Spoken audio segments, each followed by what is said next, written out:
હોઈએ તો Good afternoon, friends. So we are meeting for the Yoga Sutras of Patanjali. Today we are on chapter number 3 and sutra number 44. Our obeisances to sage Patanjali.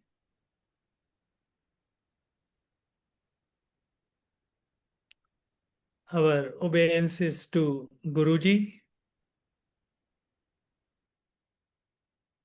Guruji and Dalai Lama.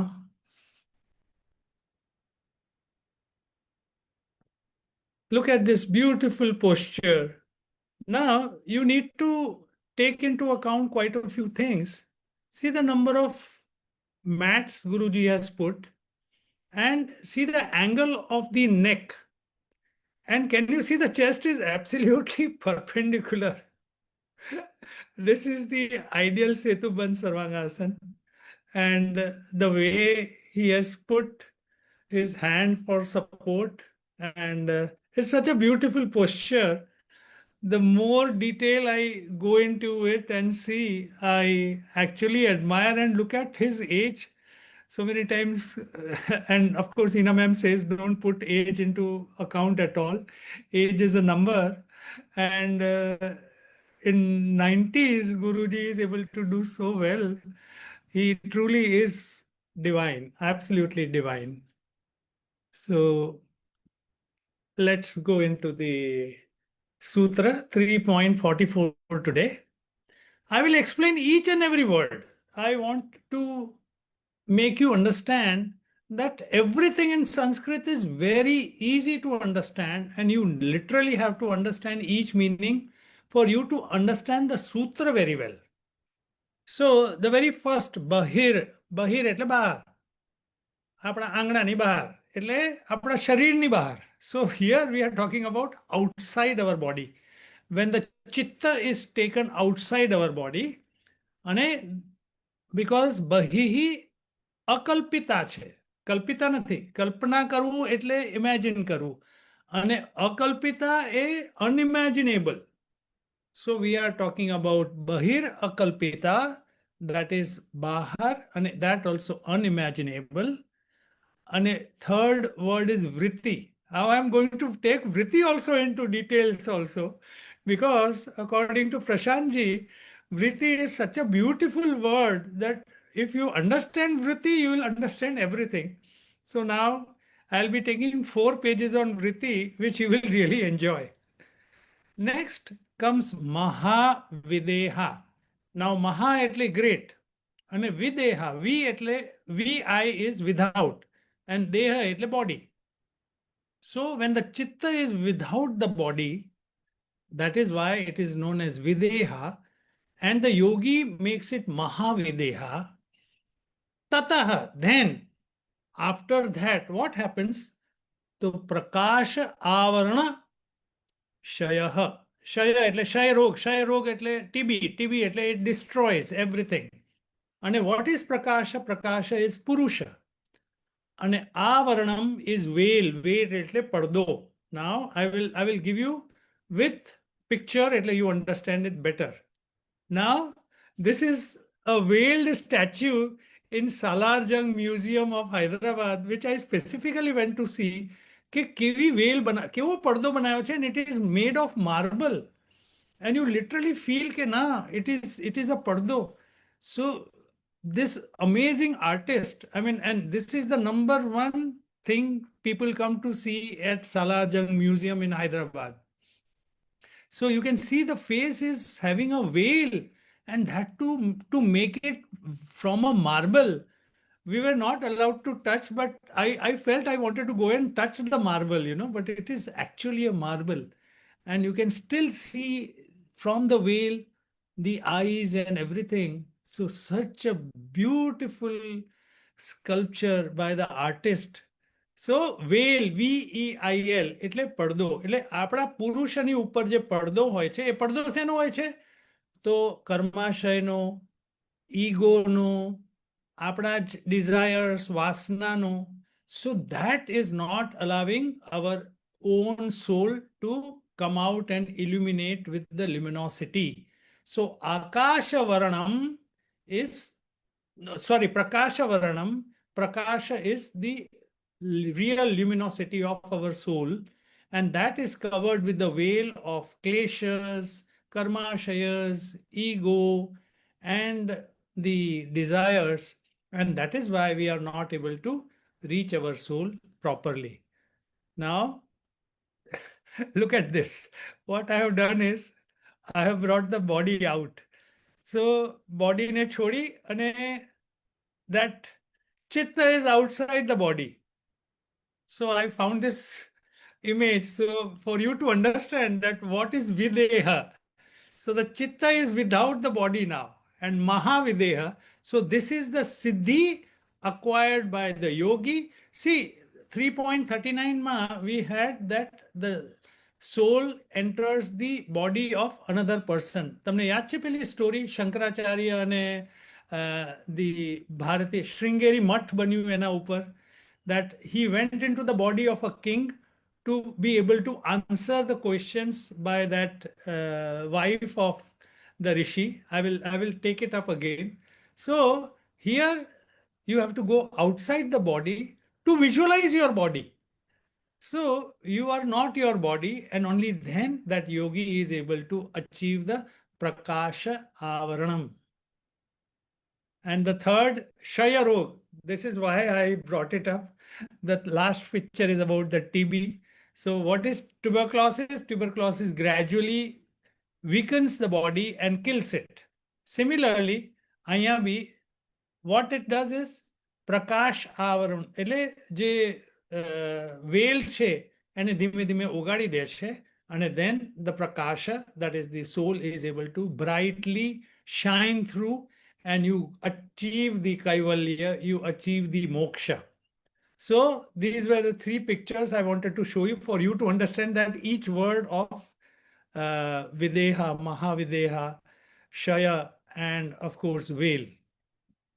So now let's talk about vritti. See, we are typing vritti every time, but I want you to understand the exact meaning of vritti.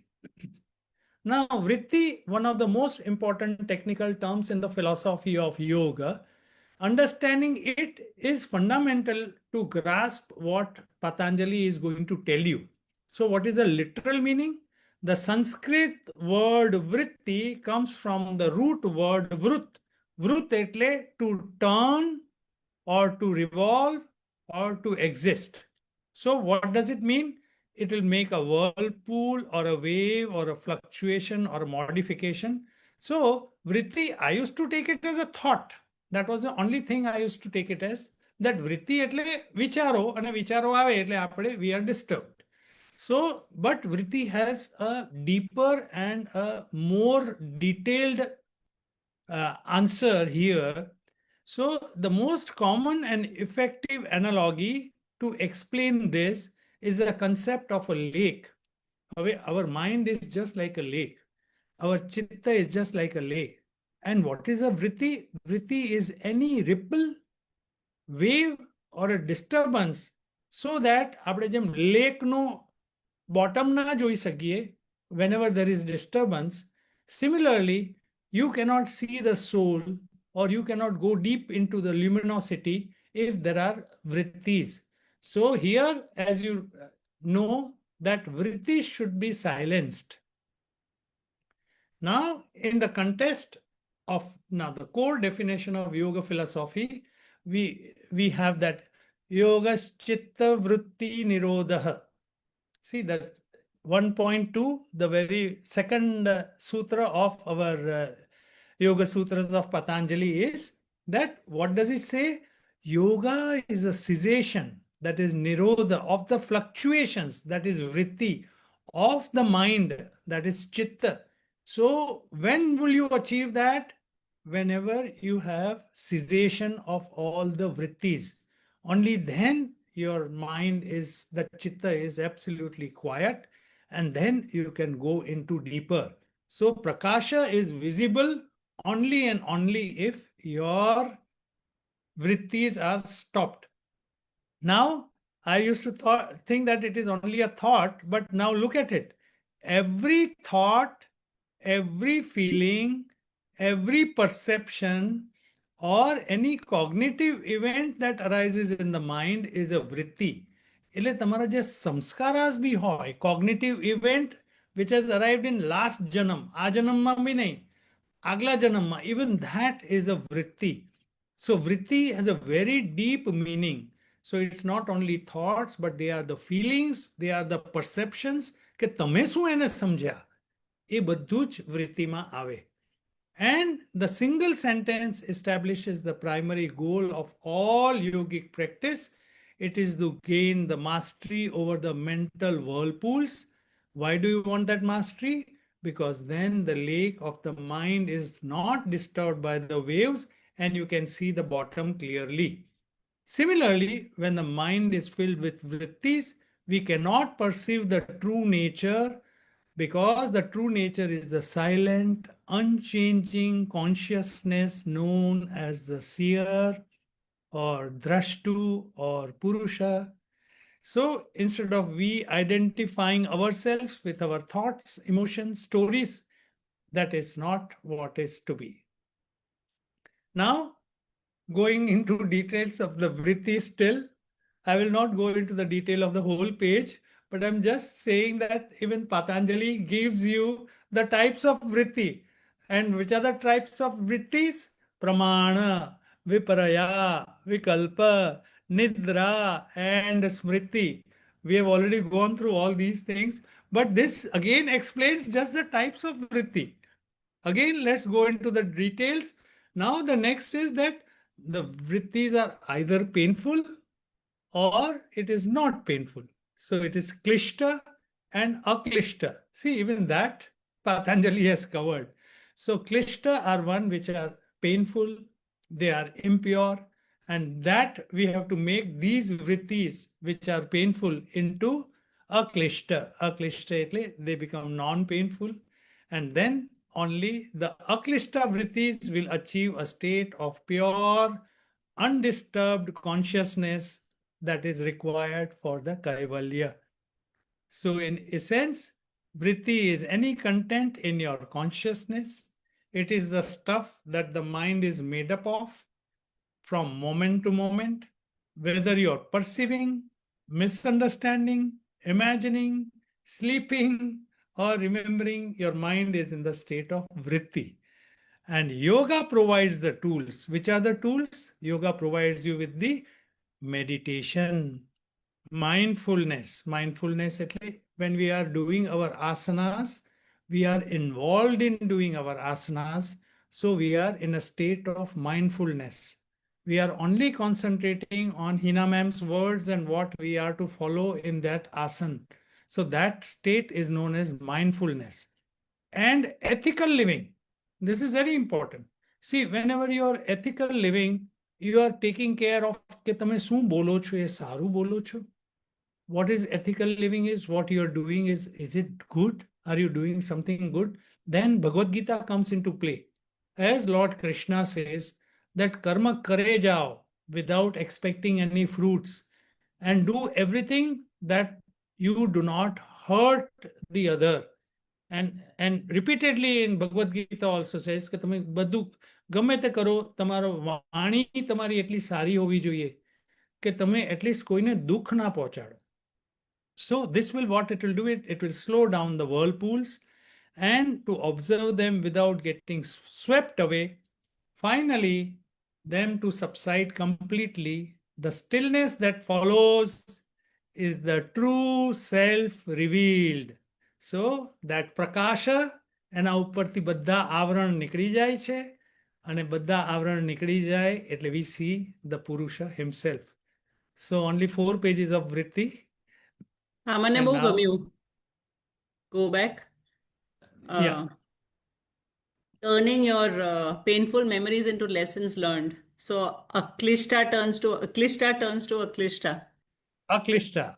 True. That is very important because unless and until you make the painful things go away, only then you will be in peace. And once you are in peace, automatically you will be able to calm down your mind and you will be able to visualize the true Purusha. So very, very nicely given. And just imagine the Patanjali has explained Vritti so nicely, and thanks to Prashantji who brought it out so nicely. So now we are coming to the actual Guruji's translation. So Bahir, that is external or outside. Akalpita is unimaginable. But first, I will tell you that it is something like asampragnat samadhi tyare ave, pela sampragnata samadhi ave. So you need some alambana. Similarly, here also, you need some kalpita. So you need to imagine onto something for us to go into akalpita. So akalpita jata pela, we have to go into kalpita. The vritti, as we have said, fluctuations or modifications, or so many different meanings of vritti. Maha, as I said, is great, and vi is without, and deha is body. So without a body is videha. Now I went into the detail that videha rahin, a lord, એટલે એ king જનકાને કહેતા હતા. જનક રાજા જે હતા એ પોતાના આખા કિંગડમને એ રીતે ચલાવતા હતા, because Ashtavakra was his guru, and Ashtavakra used to guide King Janaka to drive and take things into that matter that you don't get involved and you don't get emotional. So it was thanks to Ashtavakra that King Janaka was also known as Videha Rahin King. So he never thought himself or in that ego, he was always outside his body giving the decisions. Tataha, then, Prakasha, the light, illumination, soul, Avarana, that is covering, and Shaya. Shaya is to gradually destroy, and ultimately it will dissolve the whole thing. So by Sanyama on the Mahavideha, that is this embodied state, that is ex-corporeal, where consciousness acts outside the body, the veil covering the light of illumination is destroyed. So by Sanyama on the consciousness, the yogi lives without a body. This is something that is unimaginable, yet it is a fact, and it is a siddhi called the Mahavideha Siddhi or great discarnation. આપણે reincarnation તો સાંભળ્યું છે. This is discarnation, and it removes the veil covering the light of illumination, and the yogi in this state has the true and pure intelligence. So nicely given. Now we talk about what Guruji has to explain about the consciousness. If consciousness moves outside the body but abides in the body, it is called imaginable state. મેં તમને કહ્યું ને કે first it is kalpita. Kalpita એટલે we have to imagine that I am outside the state. એ પ્રશાંતજી બહુ સરસ imagine કરાવડાવે છે. એ કહે છે supposing you are on a seashore where you can see only the waves and there are no human beings, no species, no animals, nothing, then gradually you will go into that phase of that calmness where nothing disturbs you. He gives another example that supposing you are on the Himalaya mountains, where everywhere there is only snow, snow, and snow, and you don't see anything else, and there are no other animals, no other human beings, then gradually you go into that state. And that state, he says, is that which we imagine when we are outside our body. So we are visualizing ourselves from outside the body. So when the same consciousness moves outside the body, independent of and without abiding in, then that state becomes akalpita, that is unimaginable state. So from kalpita to akalpita, you go gradually. For example, from sampragnata samadhi, that is where there is alambana, you go into asampragnata samadhi. That is the time when you don't need any alambana. આપણે આલંબના હનુમાનજીનો photo હોય, કૃષ્ણ ભગવાનનો photo હોય, we always used to have an alambana before you go into the sampragnata samadhi. But when you go into the asampragnata samadhi, you do not need any alambana. You are in a state of asampragnata samadhi. Similarly, here you are in the state of akalpita. So here bahir akalpita vritti. So this vritti is outside the body and it does not have any alambana. In this state, the Mahavideha, the yogi disconnects his body from consciousness so that afflictions do not influence him. પછી એને કશું નડતું નથી, nor his ego, because he is outside the body. અને જે તત્વો હોય છે સત્વ Raj's તમસ, once you are outside the body, even those are not afflicting you. So there are no afflictions. And he is beyond the gunas, એટલે he is beyond સત્વ Raj's તમસ ગુણા. So એ ગુણાથી બી દૂર છે. In this non-attached state, the chitta becomes divine and universal, and here it can absorb anything in the space without the use of body, senses, or ego. See, why are you born with the body?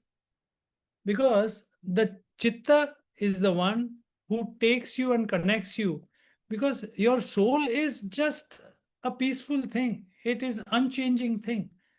So for it to experience anything, it has to enter a body, and once you enter a body, it has all the elements, that is senses and your panch mahabhutas and your subtle and your mind and your chitta and your intelligence and ultimately your buddhisattva. So from his autobiography, we know that Sri Aurobindo was in the state while imprisoned during the freedom movement. He was in the jail, but his body was in the jail. His soul, his mind, and all were outside. So Guruji says, see 1.19. એટલે પછી હું મૂકું નહીં, 1.19 માં તો જવું જ પડે. So I am going into 1.19. So what does 1.19 say? Bhava pratyai videha. So here the word videha comes again. જે body વગરનું. Prakriti layam, એટલે જે પ્રાકૃતિમાં ખોવાઈ ગયું છે. So let us not go into the details and let me explain to you that in this state a person experiences bodilessness and he becomes merged with the nature. એટલે આમાં સમજાવે છે શું? That if you are in the underground state where there is no ventilation, you become one with the earth. એટલે you become prakriti laya. તમે એ પ્રાકૃતિમાં ખોવાઈ જાઓ. So here you are in the earth, so you are lost in the earth. If a person is submerged in water, he becomes one with the water. So that prakriti layam is with the water. Similarly, so he is giving example of what is prakriti laya, and he says that impressions surface and create fluctuations in the mind. This experience is a conquest of the principles or tattvas of nature. એટલે then he becomes well versed with the prakriti. And Patanjali says that defining the deep state of sleep also, all thoughts, feelings are temporarily suspended. And the senses, that is mind, intellect, consciousness, are also at rest. And that is why sleep is very important. I said, no, that time heals everything. And every day God gives you a state where you do not remember anything. You are totally dead. And that state daily is required for you to survive. And in dreamless state, there is absence of everything. For an average person, when they wake up, he recollects the state of dreamless sleep, the glimpses a non-physical state of existence, that is videha. He was without the body for that particular time. And also the state of, see, in the dream state, he is prakriti laya. He is running around in the dream as if he is doing everything. But when he wakes up, he knows that he was not doing anything. ઘણી વાર આપણાને ખરાબ સપનું આવે તો આપણે જાગી જતા હોઈએ છીએ. So then we remember that sleep, what, somebody was chasing you or you were running away from someone or something. So that is Prakriti Laya. And in sleep, these two phases remain unconscious until one wakes up. And then once he is evolved, the souls who are evolved and they go into samadhi, here they experience them consciously. Pelu unconscious experience hatu, here they experience it unconsciously, but here in samadhi, they experience it consciously. So, what do we say? Sleep is a natural condition of consciousness, and samadhi is super conscious state. So, in sleep, everything is inert, that is tamasic, but in samadhi, everything is luminous and it is untinged by the gunas. So, very important statement. Now, let's see when I was, after 3.39 ma, the person leaves the body and goes into the body of somebody else. So we were talking about the Videha. So here we know this story, of course, that Mandana Mishra and Bharti, એમની wife, એમની સાથે Adi Shankaraએ જ્યારે debate કરી, ત્યારે he was asked about the household questions and he had to enter the body of the Amaraka king to understand what are the problems of the householder. And then he came back and answered all the questions of Bharati. And of course, Ubaya Bharati then also, she also said, no, you are the best. And she lost. And then they accepted the Advaita Vedanta. So, one more, that is how Prashantji said that Prakash Avaran was there in one more sutra, that is 2.52. Tataha Shiyate. Shiyate is just like Shaya. So it destroys and dissolves. It's the same word, Shaya. Shaya and Shiyate are the same. And Tata is here, it is because it follows pranayam. So what does it do? Pranayam removes the veil covering the light of knowledge and heralds the dawn of wisdom. આપણે repeatedly વાત થઈ છે, તમે પ્રાણાયામમાંથી બી સિદ્ધા સમાધિમાં જઈ શકો છો. Pranayam itself is so powerful that it can give you the prakasha. So the veil of the prakasha, the covering of the prakasha is removed by pranayam. So let us not go into the details. Now here is King Janaka with Ashtavakra. And we start with Prashantji now. Prashantji, most of the things I have already told you. It will go fast. Bahir means outside the body. Akalpita is unimaginable state. Mahavideha, as I said, V is without and Deha is body. And Vritti is fluctuation, modifications. Tata is from that. Prakasha, which is Purusha or the luminosity or the soul. Avaranam is the covering or the veil on the Prakasha. And Shaya means to weaken and destroy. Shaya Rog is TB. So weakening and finally destruction of the veil on the illumination, that is Prakasha. This is Moksha or Kaivalya. Similarly, the fruits of pranayam leading to Prakash Avaran, which we have already taken. What are the veils? What are the coverings? Karmashaya, Vasanas, desires, our ego. These are the things which are not allowing us to see our true luminosity. Vyasa explains very well that Sharir Bahir, outside the body, the Manas is able to visualize the Deha from outside. And few sutras back also the yogi was able to leave the body, and he does that to help the mankind. So we talk about the Shankaracharya and the debate with Mishra and his wife Bharati. And to answer the householder question, he had to enter the body of King Amaraka as he was dying. So dharana or the sanyama which is done, previously we saw that sanyama was done on the body parts, Nabhi chakra, heart area, Vishuddhi chakra, Kurmanadi, etc. But here the Sayama is outside the body. Here the Chitta or the Manas is outside the body, so it is known as Videha. And Sayama on the Manas outside the body gives the yogi Mahavideha. So, excorporeal existence of the cognitive activity outside the body, meaning Videha. As I told you, first it is Kalpita. So, we need to have some alambana. That is, the mind is still inside the body, and the yogi is only able to imagine it as excorporeal.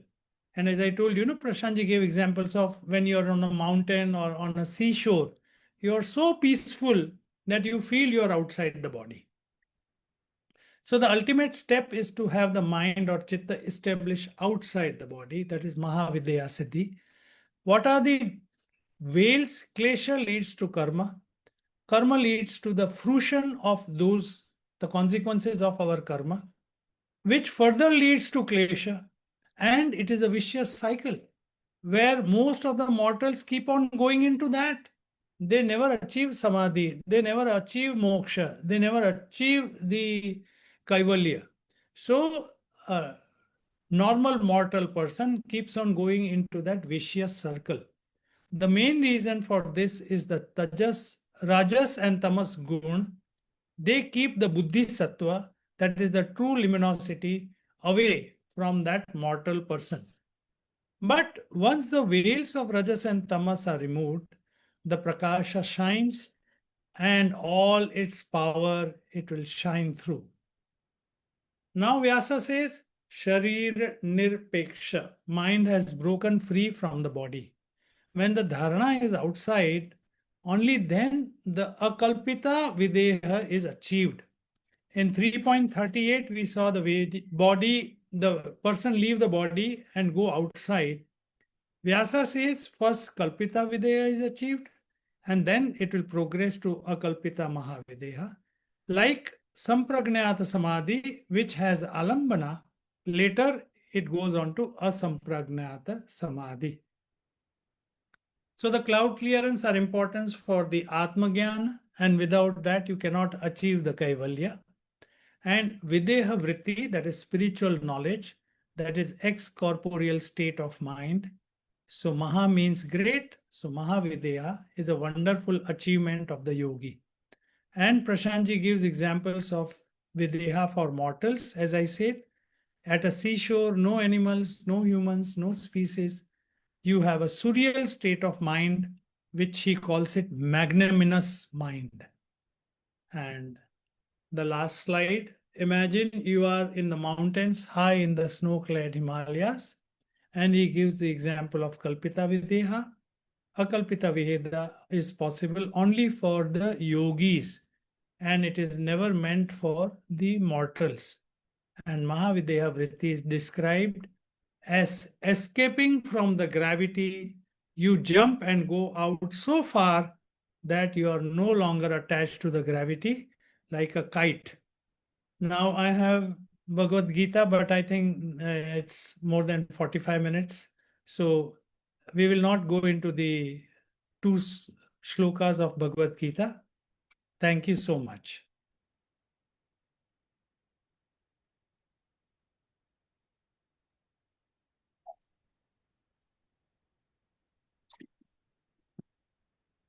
Bhagavad Gita would have taken another 15 minutes, so I didn't go into that.